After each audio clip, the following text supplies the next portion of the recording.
എല്ലാ പ്രിയപ്പെട്ടവർക്കും ട്രേഡർ സ്ട്രീറ്റിൻ്റെ പുതിയൊരു വീഡിയോയിലേക്ക് സ്വാഗതം. ഇന്നത്തെ ദിവസം നമ്മൾ ട്രേഡിങ്ങിന് വേണ്ടി എടുത്തു വെച്ചിരുന്ന ഷെയറുകളാണ് സ്ക്രീനിൽ കാണുന്നത്. അതിൽ 2 ഷെയറാണ് മാർക്ക് ചെയ്ത 2 ഷെയറുകൾ ആവറേജ് വന്നിട്ട് താഴെ ഇറങ്ങുവാണെങ്കിൽ ചാൻസ് എടുക്കാൻ വേണ്ടി തന്നിട്ടുള്ള ഷെയറുകളായിരുന്നു. പക്ഷേങ്കിൽ അത് ആവറേജ് വന്നില്ല. ആവറേജിന് അടുത്ത് വന്നിട്ട് നല്ലതായിട്ട് ഇറങ്ങിപ്പോയി. പക്ഷേങ്കിൽ അത് നമ്മൾ എൻട്രി എടുക്കാൻ പറ്റിയില്ല. ബാക്കി നമ്മൾ ടോട്ടൽ 16 ഷെയർ എടുത്ത് അതിൽ ഏകദേശം 9 ഷെയർ നമുക്ക് നല്ല ചാൻസ് തന്നിട്ടുണ്ടായിരുന്നു. അപ്പോൾ ആ ഷെയറുകൾ ഏതൊക്കെയാണെന്ന് നമുക്കൊന്ന് നോക്കിയിട്ട് നാളത്തെ ഷെയർ ഏതാണെന്ന് നോക്കാം. ഒരു ഷെയർ ബാലാക്സി എന്ന് പറയുന്ന ഷെയറായിരുന്നു. ബാലാക്സി എന്ന് പറയുന്ന ഷെയർ ഓപ്പണിങ് R2 മുകളിൽ പോയി, അതിനുശേഷം R4 വരെ പോയി.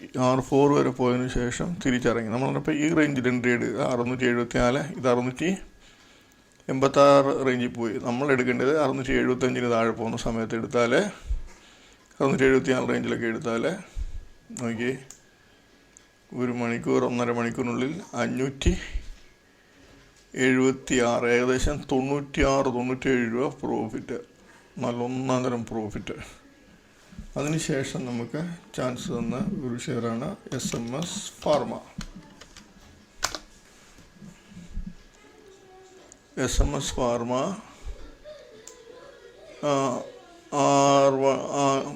പ്രീവിയസ് ഡേ ഹൈയുടെ താഴെ ഓപ്പണായിട്ട് മുകളിൽ കയറിപ്പോയി. R1 മുകളിൽ പോയി, R2 പോകാതെ തിരിച്ച് താഴോട്ടിറങ്ങി. നമ്മൾ ഈ റേഞ്ചിൽ നമ്മൾ എൻട്രി എടുക്കുക 154 റേഞ്ചിൽ എൻട്രി എടുത്താൽ നമുക്ക് 146, ഏകദേശം 7 രൂപയ്ക്ക് അടുത്ത് പ്രോഫിറ്റ് അത് കൊടുക്കുന്നുണ്ട്.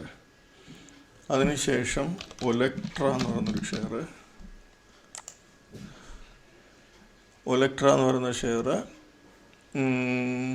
ജസ്റ്റ് ഒരു ഇന്നലത്തെ ഹൈയുടെ മുകളിൽ ഓപ്പണായി നേരെ പ്രീവിയസ് ഡേ ഹൈ അടിച്ചു, R1 അടിച്ചു, നേരെ മുകളിൽ പോയി, R2 അടിച്ചില്ല. ഇവിടെയൊക്കെ എൻട്രി എടുക്കാൻ പറ്റും. പക്ഷേ നമ്മൾ നോർമൽ പുതിയതായിട്ട് ചെയ്യുന്ന ആ റേഞ്ച് എടുക്കേണ്ട കാര്യമില്ല. നമ്മൾ ഈ റേഞ്ച് പൊട്ടുന്ന സമയത്ത് എടുക്കും. ഈ R1 താഴെ വരുന്ന സമയത്ത് ഇവിടെ 2067-68 റേഞ്ച് എടുത്താൽ ഒരു 1.5 മണിക്കൂറിനുള്ളിൽ തന്നെ 2006 വരുന്നുണ്ട്. പക്ഷേ ലാസ്റ്റ് ആയപ്പോഴത്തേനത് 1918 വരെ വന്നു.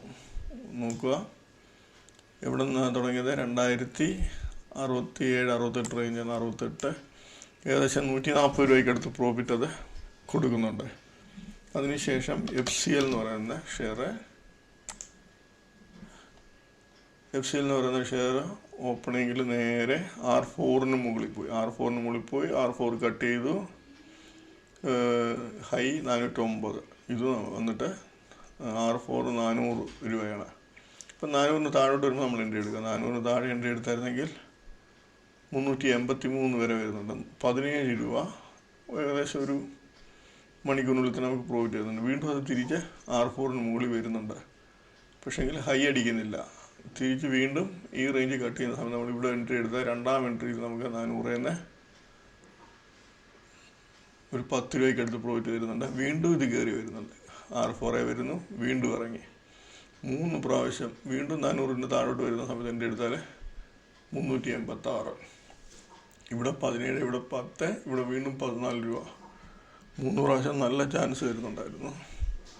അതിനുശേഷം VLS ഫൈനാൻസ് എന്ന് പറയുന്ന ഷെയർ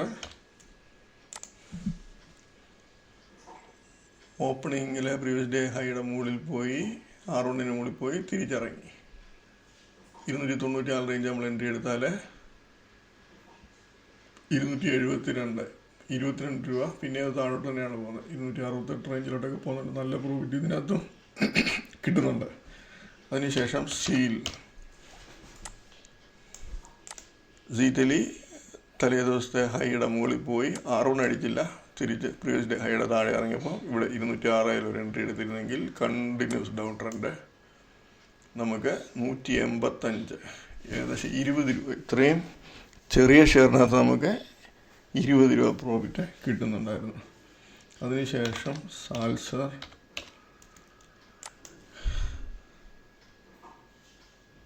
ഇലക്ട്രിക്, അത് വന്നിട്ട് പ്രീവിയസ് ഡേ ഹൈയുടെ മുകളിൽ പോയി, R1 മുകളിൽ പോയി, R2 വരെ പോയില്ല. ഇവിടെ 549 ഹൈ അടിച്ചു. പക്ഷേങ്കിൽ ഇത് ഇവിടെ നമ്മൾ എൻട്രി എടുക്കും. പക്ഷേങ്കിൽ ഇത്രയും ഹൈയിൽ സ്റ്റോപ്പ് ലോസ് പോകേണ്ടതുകൊണ്ട് നമ്മൾ പുതിയ ആൾക്കാരൊക്കെ അവോയ്ഡ് ചെയ്യുക. അല്ലാത്തവർക്ക് എടുക്കാം. ഇതിൻ്റെ ഒരു റേഞ്ച് വെച്ചിട്ട് നമുക്ക് ചെയ്യാൻ പറ്റും, ആവറേജ് റേഞ്ചൊക്കെ വെച്ചിട്ട് ചെയ്യാൻ പറ്റും. ഇവിടെ എൻട്രി എടുത്തായിരുന്നെങ്കിൽ 528 റേഞ്ചിൽ എൻട്രി എടുത്താൽ 16 17 രൂപ, ഒരു 11 രൂപയ്ക്ക് അടുത്ത് പ്രോഫിറ്റ് തരുന്നുണ്ട്. അതിനുശേഷം നമുക്ക് ആരതി ഇൻഡസ്ട്രീസ് ഓപ്പണിങ്ങിൽ നേരെ R1 R2 അടിച്ചു. അതിനുശേഷം R2 താഴെ വന്നു, R3 പോകാതെ R2 താഴെ വന്നപ്പോൾ നമ്മളിവിടെ ഒരു എൻട്രി എടുത്താൽ 693 എൻട്രി എടുത്താൽ 665, ഏകദേശം 28 രൂപ പ്രോഫിറ്റ് തരുന്നുണ്ട്. അപ്പോൾ ഇതൊക്കെയായിരുന്നു ഇന്നത്തെ ദിവസം നമുക്ക് ചാൻസ് തന്നിട്ടുള്ള ഷെയറുകൾ. ഇനി നമുക്ക് നാളെ ഏതൊക്കെ ഷെയർ എന്ന് നോക്കാം. നാളെ ഞാൻ ഒരു 19 ഷെയർ എടുത്തിട്ടുണ്ട്. 19 ഷെയറിൽ ഈ 2 ഷെയർ പ്രത്യേകം ശ്രദ്ധിക്കുക. RVNL ആൻഡ് ഇർക്കോൺ എന്ന് പറയുന്ന റെയിൽവേയുടെ ഷെയർ നല്ല രീതിയിൽ മൈനസിൽ പോയ ഷെയറാണ്. അതിൻ്റെ ലോ നോക്കുക 226, ഇതിൻ്റെ 190. ഈ ഷെയർ ഓപ്പണിങ്ങിൽ ഈ പ്രീവിയസ് ഡേ ലോയുടെ താഴെ പോയിട്ട് തിരിച്ച് ഈ പ്രീവിയസ് ഡേ ലോയുടെ മുകളിൽ കയറി വരികയോ, അതല്ല എങ്കിൽ ഇത് കണ്ടില്ലേ 217 S1 താഴെ പോയിട്ട് തിരിച്ച് S1 സപ്പോർട്ട് എടുത്ത് മുകളിലോട്ട് കയറാൻ തുടങ്ങുകയോ, ഈ 2 181 താഴെ പോയതിന് ശേഷം 182 മുകളിൽ നിൽക്കുക, ഇത് താഴെ പോയിട്ട് 218 മുകളിൽ നിൽക്കുക, അങ്ങനെയൊക്കെ ഉണ്ടെങ്കിൽ ബൈ ചാൻസ് എടുക്കുക ഈ ഷെയറിനകത്ത്. അത് പ്രത്യേകം ശ്രദ്ധിച്ചോണം. ഇതിനകത്ത് ബൈ ചാൻസ് ആണ് ഞാൻ പറഞ്ഞിരിക്കുന്നത്. പിന്നെ ബാക്കിയുള്ള ഷെയറിനകത്തെല്ലാം നോർമൽ ചെയ്യുന്ന പോലെ ഈ 3, 2, 5 ഷെയർ മാർക്ക് ചെയ്തിട്ടുള്ളത് ആവറേജ് വന്നിട്ട് ഇറങ്ങുവാണെങ്കിൽ ചാൻസ് എടുക്കാം. ബാക്കിയുള്ള ഷെയറുകൾ നമ്മൾ പ്രീവിയസ് ഡേ ഹൈ, അതായത് ഈ ഹൈയുടെ മുകളിൽ പോയിട്ട് തിരിച്ചിറങ്ങുവാണെങ്കിലോ, R1 R2 R3 റേഞ്ച് പോയിട്ട് ഇറങ്ങുമ്പോഴോ, ഏത് ലെവലിൽ പോയിട്ടാണോ ഫസ്റ്റ് തിരിയുന്നത് ആ ലെവലിന് താഴെ വെച്ച് എൻട്രി എടുക്കുക. അന്നേരത്തെ ഹൈയുടെ മുകളിൽ സ്റ്റോപ്പ് ലോസ് ഇട്ട് ട്രേഡ് എടുത്ത് പ്രോഫിറ്റ് എടുക്കാൻ ശ്രമിക്കുക. എപ്പോഴും നമ്മൾ ശ്രദ്ധിക്കേണ്ട കാര്യം, നമ്മൾ സ്റ്റോപ്പ് ലോസ് മസ്റ്റായിട്ട് ഇട്ടിരിക്കണം. അത് എത്ര ഹൈ ആണെങ്കിലും നമ്മൾ സ്റ്റോപ്പ് ലോസ് ഇട്ടിരിക്കണം. സ്റ്റോപ്പ് ലോസ് ഇടാതെ ഒരിക്കലും ട്രേഡ് എടുക്കരുത്. അപ്പോൾ ഷെയറുകളെല്ലാം നോക്കി മനസ്സിലാക്കി ചെയ്യുക. ഈ 2 RVNL ഇർക്കോണും ഞാൻ പറഞ്ഞ രീതി വരുവാണെങ്കിൽ ബൈ ചെയ്ത് ചാൻസ് എടുക്കുക. അപ്പോൾ നാളെ എല്ലാവർക്കും നല്ലൊരു ട്രേഡിംഗ് ഡേ ആയിരിക്കട്ടെ എന്ന് ആശംസിക്കുന്നു. ബൈ.